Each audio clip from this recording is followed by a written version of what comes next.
ಒಂದು ಕಾಲದ ಮಾತು. ಕೃಷ್ಣಪುರ ಎಂಬ ಊರಿನಲ್ಲಿ ಮಿಥಿಲೇಶ ಎಂಬ ಹೆಸರಿನ ಕ್ಷೌರಿಕ ತನ್ನ ಕ್ಷೌರಿಕದ ಡಬ್ಬ ತಗೊಂಡು ಅದೇ ಊರಿನ ಒಂದು ಮರದ ಕೆಳಗಡೆ ಕೂತ್ಕೊಂಡ್ಬಿಡ್ತಾ ಇದ್ದ. ಅಲ್ಲಿ ದಿನ ಜನ ಬಂದು ಅವನ್ ಕೈಯಲ್ಲಿ ಕೂದ್ಲು ಕತ್ತರಿಸ್ಕೊತಾ ಇದ್ರು. ಇವತ್ತು ರಾಜನ ದೂತ ಬರ್ತಾನೆ. ಇಲ್ಲಿ ಅದನ್ನೆಲ್ಲ ಕೇಳ್ತೀನಿ ಇವನ್ಗೆ. ಮಿಥಿಲೇಶ್ ಅಂದ್ರೆ ನೀನೇನಾ? ಹೌದು ಅಣ್ಣ, ನಾನೇ. ಹೇಳಿ, ಯಾವ ರೀತಿ ಕೂದಲು ಕತ್ತರಿಸ್ಲಿ? ನನಗಲ್ಲಪ್ಪ, ಮಹಾರಾಜರು ಆದೇಶ ಕೊಟ್ಟಿದ್ದಾರೆ ರಾಜ್ಯದಲ್ಲಿರೋ ಪ್ರಸಿದ್ಧ ಕ್ಷೌರಿಕನ್ನ ಕರ್ಕೊಂಬಾ ಅಂತ. ಇದಂತೂ ನನ್ನ ಸೌಭಾಗ್ಯ. ನನ್ನ ಕಲೆಗೆ ಒಂದು ಬೆಲೆ ಸಿಗ್ತಾ ಇರೋದು. ಹೇಳಿ, ಯಾವತ್ ಮಹಾರಾಜರನ್ನ ಭೇಟಿ ಆಗೋದಕ್ಕೆ ಬರೋದು? ಈಗಲೇ ಬಾ, ಮಹಾರಾಜರು ಗಡ್ಡ ಮತ್ತೆ ಕೂದಲು ಕತ್ತರಿಸ್ಬೇಕು. ಸರಿ ಆಗ್ಲಿ, ಬನ್ನಿ ಹೋಗೋಣ. ದೂತ ಮಿಥಿಲೇಶನನ್ನ ರಾಜನ ಕೋಣೆವರೆಗೂ ಕರ್ಕೊಂಡು ಹೋಗ್ತಾನೆ. ರಾಜ ಇಂದ್ರಜಿತ ತನ್ನ ಕೋಣೆಯಲ್ಲಿ ಕೂತಿರ್ತಾರೆ. ಮತ್ತೆ ದೂತ ಬರ್ತಿರೋದನ್ನ ನೋಡಿ ಅವನಿಗೆ ಹೇಳ್ತಾರೆ, ಹಾಗಿದ್ರೆ ಇವನೇನಾ ಈ ರಾಜ್ಯದ ಪ್ರಸಿದ್ಧ ಕ್ಷೌರಿಕ? ಹೌದು ಮಹಾರಾಜರೇ, ಜನ ಅಂತೂ ಹಾಗೆ ಹೇಳ್ತಾರೆ. ಇದಂತೂ ನಿಮ್ಮ ಆಶೀರ್ವಾದ ಮಹಾರಾಜರೇ. ಆದ್ರೆ ನನಗೆ ನನ್ನ ಕಲೆ ಮೇಲೆ ತುಂಬಾ ನಂಬಿಕೆ ಇದೆ. ಬಾ, ಹಾಗಿದ್ರೆ ನನ್ನ ತಲೆ ಕೂದಲು ಮತ್ತೆ ಗಡ್ಡ ಕತ್ತರಿಸು. ಆದ್ರೆ ನೆನ್ಪಿರ್ಲಿ, ಒಬ್ಬ ರಾಜ ಇಡೀ ರಾಜ್ಯವನ್ನ ಪ್ರತಿನಿಧಿಸ್ತಾನೆ.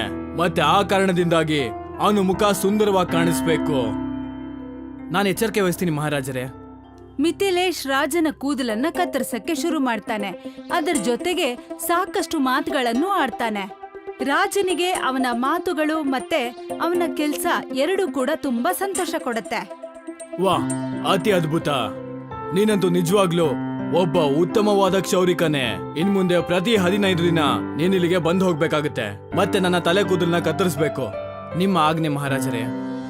ಹೀಗೆ ಮಿಥಿಲೇಶ್ ಕೆಲವು ತಿಂಗಳಲ್ಲೇ ರಾಜನಿಗೆ ತುಂಬಾ ಇಷ್ಟವಾದವನಾಗ್ತಾನೆ. ಮತ್ತೆ ಕೂದ್ಲು ಕತ್ತರಿಸೋ ಕೆಲ್ಸದ ಜೊತೆಗೆ ಅವನು ದರ್ಬಾರಲ್ಲಿ ಕೂಡ ಕೂತ್ಕೋತಾನೆ. ಈ ಮಾತು ಮಂತ್ರಿ ಅಂಶುಮಂತನಿಗೆ ಸ್ವಲ್ಪ ಕೂಡ ಇಷ್ಟ ಆಗಲ್ಲ. ಇವತ್ತು ಅವನು ಮಿಥಿಲೇಶ್ ಕ್ಷೌರಿಕನ್ಗೋಸ್ಕರ ಒಂದು ಷಡ್ಯಂತ್ರ ರಚಿಸ್ಕೊಂಡ್ ಬಂದಿರ್ತಾನೆ. ಮಹಾರಾಜರಿಗೆ ಜಯವಾಗಲಿ. ಬಾ ಅಂಶುಮ್, ಇವತ್ತು ಯಾವ ಹೊಸ ವಿಚಾರ ತಂದಿದ್ಯಾ ಮನೋರಂಜನೆಗಾಗಿ? ಹೌದು, ನಾನು ಇವತ್ತು ಒಂದು ವಿಚಿತ್ರವಾದ ಸವಾಲನ್ನು ತಗೊಂಡು ಬಂದಿದ್ದೀನಿ. ಕೇಳು, ಏನಾ ಸವಾಲು? ಹಾ ಮಹಾರಾಜರೇ, ಏನ್ ಕೇಳ್ಬೇಕು ಅಂತಿದೆ ಅಂದ್ರೆ, ಯಾರಾದ್ರೂ ನಿಮ್ಮ ಗಡ್ಡವನ್ನ ಮುಟ್ಟಬಹುದಾ? ಒಂದ್ ವೇಳೆ ಯಾರಾದ್ರೂ ಮುಟ್ಟಿದ್ರೆ ಅವ್ರ ಗತಿ ಏನಾಗುತ್ತೆ? ಇದ್ ನೀವೇನ್ ಹೇಳ್ತಾ ಇದ್ದೀರಾ? ಹಾಗ್ ಮಾಡಿದ್ರೆ ಅವನ್ನ ಕಾರಾಗೃಹಕ್ಕೆ ಹಾಕ್ಬಿಡ್ತೀವಿ. ಕ್ಷಮೆ ಇರ್ಲಿ ದೂತರೆ, ಆದ್ರೆ ಅಂತ ಒಬ್ಬ ವ್ಯಕ್ತಿ ಸಭೆಯಲ್ಲಿ ಕೂತಿದ್ರೆ ನಾವೇನ್ ಮಾಡೋದಕ್ಕಾಗುತ್ತೆ ಮಹಾರಾಜರೇ? ನಾನು ಆದೇಶವನ್ನು ಕೊಡ್ತಾ ಇದ್ದೀನಿ, ಆದಷ್ಟು ಬೇಗ ಅವನ್ನ ಕಾರಾಗೃಹಕ್ಕೆ ಹಾಕ್ಬೇಕು. ಹೇಳಿ ಮಂತ್ರಿಗಳೇ, ಯಾರು ಆ ದ್ರೋಹಿ? ನಿಮ್ಮ ಕ್ಷೌರಿಕ ಮಿಥಿಲೇಶ್. ಯಾಕೆ? ಮಹಾರಾಜರು ಆದೇಶವನ್ನ ಕೊಟ್ಟಿದ್ದಾರೆ ದೂತರೆ, ಇನ್ನು ಆ ಆದೇಶವನ್ನ ವಾಪಸ್ ತಗೊಳಕ್ಕಾಗಲ್ಲ. ಮಂತ್ರಿಗಳೇ, ನೀವಂತೂ ಇದನ್ನ ಗಂಭೀರವಾದ ಸಮಸ್ಯೆ ಮಾಡ್ಬಿಟ್ರಿ. ನೀವು ನಿಮ್ಮ ಮಾತುಗಳಿಂದ ನನ್ನ ಕಟ್ಟಾಕಿದ್ದೀರಾ. ನಾನ್ ಹಾಗೇನು ಮಾಡಿಲ್ಲ ಮಹಾರಾಜರೇ. ಅದೇನಂದ್ರೆ, ನೀವು ಕೂಡ ಯಾವುದೇ ಆದೇಶ ಕೊಡೋಕು ಮುಂಚೆ ಸ್ವಲ್ಪ ಯೋಚನೆ ಮಾಡ್ಬೇಕು. ಮಹಾರಾಜ ತುಂಬಾ ಯೋಚನೆ ಮಾಡಕ್ ಶುರು ಮಾಡ್ತಾರೆ.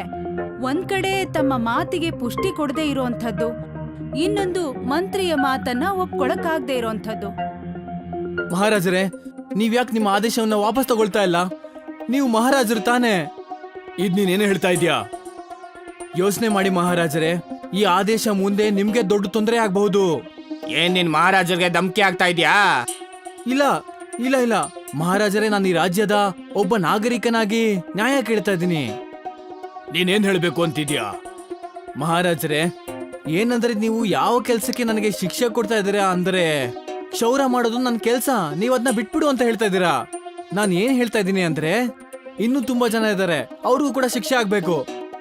ಯಾರದು? ಅವ್ರ ಹೆಸರು ಹೇಳು. ನಿಮ್ಮ 2 ಮಕ್ಕಳು. ನಾವು ನೋಡಿದೀವಿ ಹೇಗೆ ನಿಮ್ ಮೇಲೆ ಅವರು ಹತ್ತಿ ನಿಮ್ಮ ಕೂದಲು ಮತ್ತೆ ಗಡ್ಡ ಜೊತೆ ಆಡಾಡ್ತಾರೆ ಅಂತ. ನೀನು ತುಂಬಾ ಚತುರ. ಒಪ್ಕೊಂಡಪ್ಪ ಕ್ಷೌರಿಕ, ನಿನಗೆ ಯಾವುದೇ ಶಿಕ್ಷೆ ಸಿಗಲ್ಲ. ನಾನು ಕೇವಲ ಪರೀಕ್ಷೆ ಮಾಡ್ತಾ ಇದ್ದೆ, ಇಂಥ ಪರಿಸ್ಥಿತಿಯಲ್ಲಿ ನೀನು ಏನ್ ಮಾಡ್ತೀಯ ಅಂತ. ಆದ್ರೆ ಮಹಾರಾಜರೇ, ಆದ್ರೆ ಗಿದ್ರೆ ಏನೂ ಇಲ್ಲ ಮಂತ್ರಿ. ನೀನ್ ಮಾಡಿರೋ ಈ ಕೆಲ್ಸನ ಆಟ ಅನ್ಕೊಂಡು ನಾನು ಸುಮ್ನೆ ಬಿಡ್ತಾ ಇದ್ದೀನಿ ಇಲ್ಲಿಗೆ. ಆದ್ರೆ ಇನ್ನು 1 ತಿಂಗಳವರೆಗೂ ನೀನು ಈ ದರ್ಬಾರಿಗೆ ಸ್ತ್ರೀಯರ ವೇಷದಲ್ಲಿ ಬರ್ತೀಯ. ನೀವ್ ಹೇಳ್ದಾಗೆ ಆಗ್ಲಿ ಮಹಾರಾಜರೇ, ಕ್ಷಮೆ ತೋರಿಸಿ. ಮತ್ತೆ ಮಿಥಿಲೇಶ್, ನಾನ್ ನಿನಗೆ 1,000 ಚಿನ್ನದ ನಾಣ್ಯಗಳನ್ನ ನಿನ್ನ ಬುದ್ಧಿವಂತಿಕೆಗೆ ಬಹುಮಾನವಾಗಿ ಕೊಡ್ತೀನಿ. ಮಿಥಿಲೇಶ್ ತಲೆ ಬಾಗ್ಸಿ ನಮಸ್ಕಾರ ಮಾಡ್ತಾನೆ. ಮತ್ತೆ ಮಂತ್ರಿಗೆ ತಾನೇ ರಚಿಸಿರುವಂತ ಷಡ್ಯಂತ್ರಕ್ಕೆ ಅವನಿಗೆ ಶಿಕ್ಷೆ ಆಗತ್ತೆ. ಮತ್ತೆ ಮಿಥಿಲೇಶನ ಸ್ಥಾನ ರಾಜನ ದೃಷ್ಟಿಯಲ್ಲಿ ಇನ್ನೂ ದೊಡ್ಡದಾಗತ್ತೆ. ಆದ್ರೆ ಮಂತ್ರಿ ಅಂಶುಮಂತನ ಹೊಟ್ಟೆ ಕಿಚ್ಚಿನ ಬೆಂಕಿ ಇನ್ನೂ ಜಾಸ್ತಿ ಆಗತ್ತೆ. ಅವನು ತನ್ನ ಭವನಕ್ಕೆ ಬಂದು ತನ್ನ ತಂದೆಯ ಹತ್ರಕ್ಕೆ ಹೋಗ್ತಾನೆ. ಅಪ್ಪಾಜಿ, ನಾನು ಆ ಕ್ಷೌರಿಕನ ಸುಮ್ನೆ ಬಿಡಲ್ಲ. ಹಿಂದಿನ ರಾಜನ ಕಾಲದಲ್ಲಿ ನೀವು ಪೂರ್ವ ಮಂತ್ರಿಗಳಾಗಿದ್ದವರು. ನೀವು ನನಗೆ ಸಹಾಯ ಮಾಡಿ. ಆದ್ರೆ ವಿಷಯ ಏನಾಗಿದೆಯಪ್ಪ? ಅಂಶುಮಂತ ಪೂರ್ತಿ ಘಟನೆಯನ್ನ ತನ್ನ ತಂದೆ ಘನಶ್ಯಾಮರಿಗೆ ಹೇಳ್ತಾನೆ. ಅವರ ತಂದೆಗೆ ತುಂಬಾನೇ ಕೋಪ ಬರುತ್ತೆ. ನೀನು ಆ ಕ್ಷೌರಿಕನಿಂದಾಗಿ ಸ್ತ್ರೀಯ ವೇಷ ಹಾಕೊಂಡೋಗ್ಬೇಕಾ? ಇದಕ್ಕೆ ನನ್ನ ಹತ್ರ ಒಂದು ಪರಿಹಾರ ಇದೆ, ಗಮನ ಇಟ್ಟು ಕೇಳು. ಘನಶ್ಯಾಮ ತನ್ನ ತಂತ್ರನ ಅಂಶುಮಂತನ ಕಿವಿಯಲ್ಲಿ ಹೇಳ್ತಾರೆ. ಮತ್ತೆ ಅಂಶುಮಂತನ ಕಣ್ಗಳು ಮಿಂಚಕ್ ಶುರುವಾಗತ್ತೆ. ನೋಡ್ತಿದ್ದ ಹಾಗೆ 1 ತಿಂಗಳು ಕಳಿಯತ್ತೆ. ಮತ್ತೆ ಮಂತ್ರಿ ಅಂಶುಮಂತನ ಶಿಕ್ಷೆಯ ಪ್ರಕಾರ ಇವತ್ತು ಅವನು ಸೀರೆ ಉಟ್ಕೊಳ್ಳೋ ಅಂತ ಕೊನೆ ದಿನ ಆಗಿರತ್ತೆ. ಅವನು ಸಭೆಯಲ್ಲಿ ತನ್ನ ತಂದೆ ಘನಶ್ಯಾಮರ ಜೊತೆಗೆ ಬರ್ತಾನೆ. ಬನ್ನಿ ಮಂತ್ರಿಗಳೇ, ಏನು ವಿಷಯ? ಇವತ್ತು ಪೂರ್ವ ಮಂತ್ರಿಗಳನ್ನ ಕೂಡ ಕರ್ಕೊಂಡು ಬಂದಿದ್ದೀರಾ? ಅದೇನಂದ್ರೆ ತಂದೆಯವ್ರದ್ದು ಇದ್ದಕ್ಕಿದ್ದಾಗೆ ಮೃತ್ಯು ಆಗೋಯ್ತು. ಮತ್ತೆ ಸ್ವಲ್ಪ ಕಾಲ ಅವರು ಸ್ವರ್ಗದಲ್ಲೇ ಇರ್ಬೇಕಾಯ್ತು. ಹೌದಾ? ಸ್ವರ್ಗ ಹೇಗಿತ್ತು ಘನಶ್ಯಾಮ? ನಿಮ್ಗಲ್ಲಿ ನನ್ನ ಪೂರ್ವಜರು ಸಿಕ್ಕಿದ್ರಾ? ಹಾ, ಖಂಡಿತವಾಗ್ಲೂ ಸಿಕ್ಕಿದ್ರು. ಅವರೆಲ್ಲರೂ ರಾಜರ ಹಾಗೆ ಬದುಕ್ತಾ ಇದ್ದಾರೆ. ಅಲ್ಲಿ ತಿಂಡಿ ಊಟ ಕೂಡ ಚೆನ್ನಾಗಿದೆ. ಆದ್ರೆ ಅವರೆಲ್ಲ ಬೇಜಾರಾಗಿದ್ರು. ಅಂದ್ರೆ ನನ್ನಿಂದ ಏನಾದ್ರೂ ಕಡಿಮೆ ಆಗಿದ್ಯಾ ಈ ರಾಜನ ನೋಡ್ಕೊಳ್ಳೋದ್ರಲ್ಲಿ, ಅಥವಾ ಬೇರೆ ಏನಾದ್ರೂ ಇದೆಯಾ? ಖಂಡಿತವಾಗ್ಲೂ ಇಲ್ಲ ಮಹಾರಾಜರೇ, ಅವರಂತೂ ತುಂಬಾ ಖುಷಿಯಾಗಿದ್ದಾರೆ. ಹಾಗಿದ್ರೆ ಹೇಳಿ, ಅವರೆಲ್ಲ ಯಾಕೆ ಬೇಜಾರಾಗಿದ್ದಾರೆ? ಏನಂದ್ರೆ ಮಹಾರಾಜರೇ, ಸ್ವರ್ಗದಲ್ಲಿ ಯಾವುದೇ ಕ್ಷೌರಿಕ ಇಲ್ಲ. ಮತ್ತೆ ಅವ್ರಗಳ ದಾಡಿ ನೆಲದ ತನಕ ಬೆಳ್ಕೊಂಡಿದೆ. ಅವರು ನಿಮ್ಮ ಕ್ಷೌರಿಕನ್ನ ಸ್ವರ್ಗದಿಂದ ನೋಡಿದ್ರು. ಮತ್ತೆ ಅವ್ರಿಗೆ ಇಚ್ಛೆ ಆಯ್ತು, ನೀವು ಈ ವಿಷಯದಲ್ಲಿ ಏನಾದ್ರೂ ಮಾಡ್ಬೇಕು ಅನ್ಕೊಂಡಿದ್ದಾರೆ. ಹೌದಾ? ನಾವೇನ್ ಮಾಡಕ್ಕಾಗತ್ತೆ? ನಾವಂತೂ ಇಲ್ಲಿಂದ ಯಾವುದೇ ಕ್ಷೌರಿಕನ್ನು ಕಳ್ಸ್ಕೊಡಕ್ಕಾಗಲ್ಲ. ಹಾಗಿದ್ರೆ ನಾವು ಕ್ಷೌರಿಕ ಮಿಥಿಲೇಶ್ನ ಬಲಿ ಕೊಡ್ಬೇಕು, ಮತ್ತೆ ಅವನ ಅಂತಿಮ ಸಂಸ್ಕಾರ ಮಾಡ್ಬೇಕು. ಆದ್ರೆ ಇದು ಹತ್ಯೆ ಆಗುತ್ತಲ್ಲ? ಇಲ್ಲ ಮಹಾರಾಜರೇ, ಹಾಗಲ್ಲ. ಅವ್ರಗಳ ಕೂದಲು ಕತ್ತರಿಸಿದ ತಕ್ಷಣ ಅವನ್ನ ಕಳಿಸ್ಕೊಟ್ಬಿಡ್ತಾರೆ, ಇಲ್ಲೇ ಭೂಮಿ ಕಳಿಸ್ಬಿಡ್ತಾರೆ. ಇದು ನಿಜನಾ? ಖಂಡಿತವಾಗ್ಲೂ ನಿಜ ಮಹಾರಾಜರೇ. ಆದಷ್ಟು ಬೇಗ ನೀವು ಎಲ್ಲ ಸಿದ್ಧತೆ ಮಾಡ್ಕೊಳ್ಳಿ. ಸರಿ ಮಿಥಿಲೇಶ್, ನೀನೆಲ್ಲ ತಯಾರಿ ಮಾಡ್ಕೋ. ಮತ್ತೆ ನೀನು ಕೂದಲು ಕತ್ತರಿಸಿದಕ್ಕೆ ಎಲ್ಲಾ ದುಡ್ಡನ್ನು ನಮ್ಮ ಹತ್ರನೇ ತಗೋ. ಅವ್ರಿಗೆ ಯಾವುದೇ ದುಃಖ ಆಗ್ಬಾರ್ದು. ನೀವ್ ಹೇಳ್ದಾಗೆ ಆಗ್ಲಿ ಮಹಾರಾಜರೇ. ಆದ್ರೆ ನಂದೊಂದು ವಿನಂತಿ ಇದೆ. ಅದೇನದು? ನಾನು ಈ ವಿಷಯನ ನಮ್ಮ ಮನೆಯವ್ರಿಗೆ ತಿಳಿಸ್ಬೇಕು. ಮತ್ತೆ ಅವ್ರಗಳಿಗೋಸ್ಕರ ಎಲ್ಲ ವ್ಯವಸ್ಥೆ ಕೂಡ ಮಾಡ್ಕೊಡ್ಬೇಕು. ಯಾಕಂದ್ರೆ ನಾನು ಸ್ವರ್ಗದಿಂದ ಹಿಂದಿರುಗೋವರೆಗೂ ಅವರು ಆರಾಮಾಗಿ ಯಾವುದೇ ಚಿಂತೆ ಇಲ್ಲದೆ ಬದುಕ್ತಾ ಇರ್ಬೇಕು. ಅವ್ರಿಗೆ ನನ್ನ ಚಿಂತೆ ಕೂಡ ಬರಬಾರ್ದು. ಆಗ್ಲಿ, ನಿನಗೆ ಎಷ್ಟು ಸಮಯ ಬೇಕು? 1 ತಿಂಗಳು ಮಹಾರಾಜರೇ. ಇಷ್ಟು ಸಮಯ ಅವ್ರ ಜೊತೆ ಕಳಿಲೇಬೇಕಾಗುತ್ತೆ. ಮತ್ತೆ ಗೊತ್ತಿಲ್ಲ ಯಾವಾಗ ಅವಕಾಶ ಸಿಗುತ್ತೋ. ಹಾಗೆ ಆಗ್ಲಿ ಮಿಥಿಲೇಶ್, 1 ತಿಂಗಳಾದ್ಮೇಲೆ ಭೇಟಿಯಾಗೋಣ. ನೋಡ್ತಿದ್ದ ಹಾಗೆ 1 ತಿಂಗಳು ಕಳಿಯತ್ತೆ. ಮತ್ತೆ ಎಲ್ರೂ ಗೊತ್ತು ಮಾಡಿರೋಂಥ ಒಂದು ಜಾಗಕ್ಕೆ ಬಂದ್ಬಿಡ್ತಾರೆ. ಅಲ್ಲಿ ಒಂದು ಹುಲ್ಲಿನ ಮೆದೆ ಮತ್ತೆ ಕಟ್ಟಿಗೆಗಳು ಇರುತ್ತೆ. ಅಂಶುಮನ್ ಮತ್ತೆ ಘನಶ್ಯಾಮ್ ಮಾತ್ರ ಅಲ್ಲಿರ್ತಾರೆ. ಇಲ್ಲಿ ತನಕ ಮಹಾರಾಜರು ಮತ್ತೆ ಕ್ಷೌರಿಕ ಬರ್ಲಿಲ್ವಲ್ಲ? ನನಗನ್ಸುತ್ತೆ ಆ ಕ್ಷೌರಿಕ ಓಡೋಗಿರ್ಬೇಕು. ಓಡ್ ಹೋದ್ರು ಕೂಡ ನಮ್ಗೆ ಒಳ್ಳೇದು. ಒಂದ್ ವೇಳೆ ಇಲ್ಲಿಗೆ ಬಂದ್ರೆ ಅವನ್ ಕತೆ ಮುಗ್ದಂಗೆ. ಸರಿಯಾಗಿ ಹೇಳಿದ್ರಿ ಅಪ್ಪಾಜಿ. ಆಗ ರಾಜನ ಜೊತೆ ಮಿಥಿಲೇಶ್ ಕ್ಷೌರಿಕ ತನ್ನ ಡಬ್ಬ ತಗೊಂಡು ಅಲ್ಲಿಗೆ ಬರ್ತಿರ್ತಾನೆ. ಇದನ್ನ ನೋಡಿ ಘನಶ್ಯಾಮ ಮತ್ತು ಅಂಶುಮನ್ ಆಶ್ಚರ್ಯ ಪಡ್ತಾರೆ. ಪೂರ್ವ ಮಂತ್ರಿಗಳೇ, ಯಾಕಷ್ಟೊಂದು ಗಾಬರಿ ಆಗ್ತಿದ್ದೀರಾ? ಇಲ್ಲಪ್ಪ, ಇಲ್ಲ, ಯೋಚನೆ ಮಾಡ್ತಾ ಇದ್ದೆ ಅಷ್ಟೇ. ಇನ್ನು ತುಂಬಾ ದಿನ ಆದ್ಮೇಲೆ ಇನ್ನ ಭೇಟಿ ಆಗ್ಬೇಕು ಅಂತ.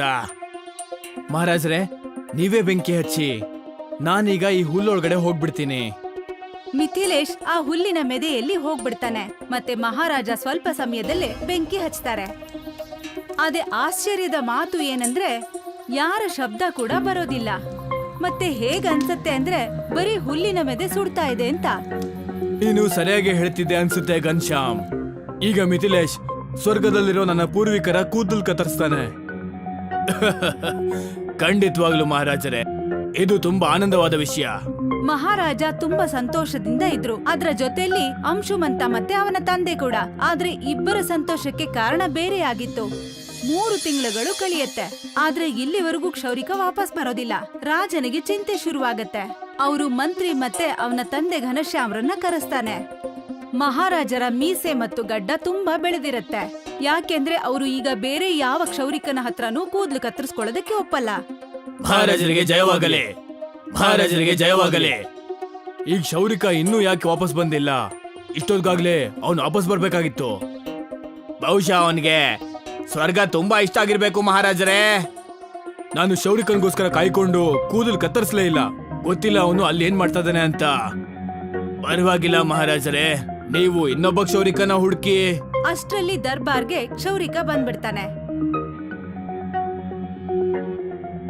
ಮಿಥಿಲೇಶನನ್ನ ನೋಡಿ ಘನಶ್ಯಾಮ ಮತ್ತೆ ಅಂಶುಮಂತ ಕಕ್ಕಾಬಿಕ್ಕಿ ಆಗ್ಬಿಡ್ತಾರೆ. ಬಾ ಮಿಥಿಲೇಶ್, ನಾನು ಅನ್ಕೊಂಡಿದ್ದೆ ನಿನ್ಗೋಸ್ಕರ ಕಾಯ್ಕೊಂಡು ನನಗೆ ವಯಸ್ಸಾಗುತ್ತೆ ಅಂತ. ಕ್ಷಮೆ ಇರ್ಲಿ ಮಹಾರಾಜರೇ, ಆದ್ರೆ ನಿಮ್ಮ ಪೂರ್ವಜರು ನನ್ನ ಅಲ್ಲಿಂದ ಹೋಗೋದಕ್ಕೆ ಬಿಡ್ಲಿಲ್ಲ. ಹೌದಾ? ಅಲ್ಲಿ ಹೇಗೆಲ್ಲ ನಡೀತಾ ಇದೆ ಹೇಳಿ ಮಿಥಿಲೇಶ್. ಎಲ್ಲ ಚೆನ್ನಾಗಿತ್ತು ಮಹಾರಾಜರೇ, ಒಳ್ಳೆ ಊಟ, ಮಲ್ಕೊಳಕ್ ಒಳ್ಳೆ ಜಾಗ. ನಾನಂತೂ ಅವರು ಕೂದ್ಲು ಹೇಗ್ ಕತ್ತರಿಸ್ಬೇಕು ಅಂತ ಹೇಳ್ಕೊಟ್ಟಿದ್ದೀನಿ. ಹೌದಾ? ನಮ್ಗೆ ಇನ್ನು ಸ್ವರ್ಗದ ಬಗ್ಗೆ ಹೇಳು ಮಹಾರಾಜರೇ. ಅಲ್ಲೊಂದು ಸಮಸ್ಯೆ ಖಂಡಿತವಾಗ್ಲೂ ಇತ್ತು. ಹೇಳು, ಏನ್ ಸಮಸ್ಯೆ? ನಾನು ಈಗ್ಲೇ ಸರಿ ಮಾಡ್ತೀನಿ. ಮಹಾರಾಜರೇ, ಅದೇನಂದ್ರೆ ಸ್ವರ್ಗದಲ್ಲಿರೋ ಇಬ್ರು ಮಂತ್ರಿಗಳು ಈಗಷ್ಟೇ ಭೂಮಿಯಲ್ಲಿ ಜನ್ಮ ಪಡೆದಿದ್ದಾರೆ. ಅವ್ರಿಗೆ ಇಬ್ರು ಚತುರರು ಮತ್ತೆ ಮನೋರಂಜನೆ ಕೊಡುವಂತ ಮಂತ್ರಿಗಳು ಬೇಕಂತೆ. ಅವರು ಪೂರ್ವ ಮಂತ್ರಿ ಘನಶ್ಯಾಮ್ ಬಗ್ಗೆ ತುಂಬಾ ಹೊಗಳ್ತಾ ಇದ್ರು, ಮತ್ತೆ ಅವ್ರನ್ನ ಸ್ವರ್ಗಕ್ಕೆ ವಾಪಸ್ ಕಳ್ಸಕ್ ಹೇಳಿದ್ದಾರೆ. ಹೌದಾ? ಮತ್ತೆ ಇನ್ನೊಬ್ಬ ಮಂತ್ರಿಗಾಗಿ ನಾವು ಯಾರನ್ನ ಕಳ್ಸೋದು? ಮಹಾರಾಜರೇ, ಅವರು ಸ್ವರ್ಗದಿಂದ ಅಂಶುಮ್ ಅವರು ಸೀರೆ ಉಡ್ಕೊಂಡಿರೋದು ನೋಡಿದ್ದಾರೆ, ಮತ್ತೆ ಸಿಕ್ಕಾಪಟ್ಟೆ ನಗಡಿದ್ರು. ಮತ್ತೆ ಅವ್ರು ಹೇಳಿದ್ರು ಅವ್ರನ್ನು ಕೂಡ ಜೊತೆ ಕಳ್ಸ್ಕೊಡಿ ಅಂತ. ಹಾಗೆ ಆಗ್ಲಿ, ಇಬ್ಬರು ಮಂತ್ರಿಗಳನ್ನು ಇವತ್ತೇ ಕಳ್ಸಿಕೊಟ್ಬಿಡೋಣ. ಇಲ್ಲ ಮಹಾರಾಜರೇ, ನಾನು ರಾಜ್ಯದ ಕಾರ್ಯಗಳನ್ನ ಕೂಡ ನೋಡ್ಕೋಬೇಕು. ನೀನ್ ಅದ್ರ ಬಗ್ಗೆ ಚಿಂತೆ ಮಾಡ್ಬೇಡ, ನಾನು ಮತ್ತೆ ಮಿಥಿಲೇಶ್ ಅದನ್ನೆಲ್ಲ ನೋಡ್ಕೋತೀವಿ.